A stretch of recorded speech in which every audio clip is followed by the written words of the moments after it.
नमस्कार, आप देख रहे हैं केकेएस न्यूज और मैं हूं आपके साथ मानवी ठाकुर। रुद्रपुर घने कोहरे के बीच रेलवे ट्रैक और राजमार्गों पर हाथियों की बढ़ती आवाजाही ने वन विभाग की चिंता बढ़ा दी है। स्थिति की गंभीरता को देखते हुए वन विभाग अलर्ट मोड पर आ गया है। इधर तराई केंद्रीय वन प्रभाग रुद्रपुर डिवीजन की टांडा रेंज के वन क्षेत्राधिकारी रूप नारायण गौतम ने बताया कि जंगल से सटे रेलवे ट्रैक और राष्ट्रीय राजमार्गों की मुख्य सड़कों पर हाथियों की नियमित आवाजाही देखी जा रही है, जिससे दुर्घटनाओं की आशंका लगातार बनी हुई है। वन क्षेत्राधिकारी के अनुसार बीते कुछ समय से भोजन और पानी की तलाश में हाथियों के झुंड जंगल से बाहर निकलकर रेलवे ट्रैक और राजमार्गों को पार कर रहे हैं। इसका असर न केवल यातायात व्यवस्था पर पड़ रहा है, बल्कि मानव वन्य जीव संघर्ष का खतरा भी बढ़ गया है। उन्होंने विशेष रूप से बताया कि रात्रि के समय घने कोहरे के कारण दृश्यता कम होने से हाथियों के अचानक रेलवे ट्रैक और सड़क पर आ जाने की घटनाएं बढ़ी हैं। ऐसे में रेलवे के लोको पायलट एवं वाहन चालकों को अतिरिक्त सतर्कता बरतनी जरूरी है। वहीं रेंजर रूप नारायण गौतम ने बताया कि संवेदनशील क्षेत्रों में वन विभाग ने विशेष गश्ती दलों का गठन कर निगरानी बढ़ा दी है। वहीं रात्रि में भी रेलवे ट्रैक पर वन कर्मी की तैनाती कर दी गई है। साथ ही हाथियों की आवाजाही वाले स्थानों पर चेतावनी बोर्ड लगाए जा रहे हैं तथा संबंधित रेलवे मार्गों पर रेलवे लोको पायलट और राष्ट्रीय राजमार्ग से गुजरने वाले वाहन चालकों से धीमे गति से वाहन चलाने की अपील की जा रही है। हाथियों की सूचना मिलते ही वनकर्मी तुरंत मौके पर पहुंचकर उन्हें सुरक्षित तरीके से जंगल की ओर वापस मोड़ने का प्रयास कर रहे हैं। आपने सही कहा, इसमें सर्दी के सीजन में जो कोहरा हो रहा है उससे जो ड्राइवर होता है उसको वो दूर से नहीं दिखता कि ट्रैक पर क्या जानवर है।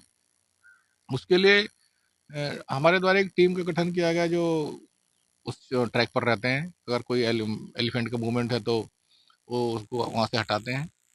और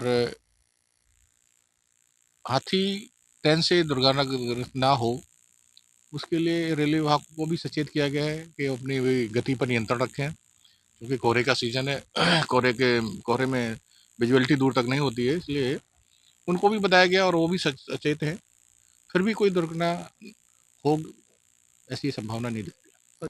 नहीं, देखिए, पूरे प्रभाग में बड़ी मात्रा में तालाब बनाए गए हैं जहाँ पर पानी उपलब्ध है।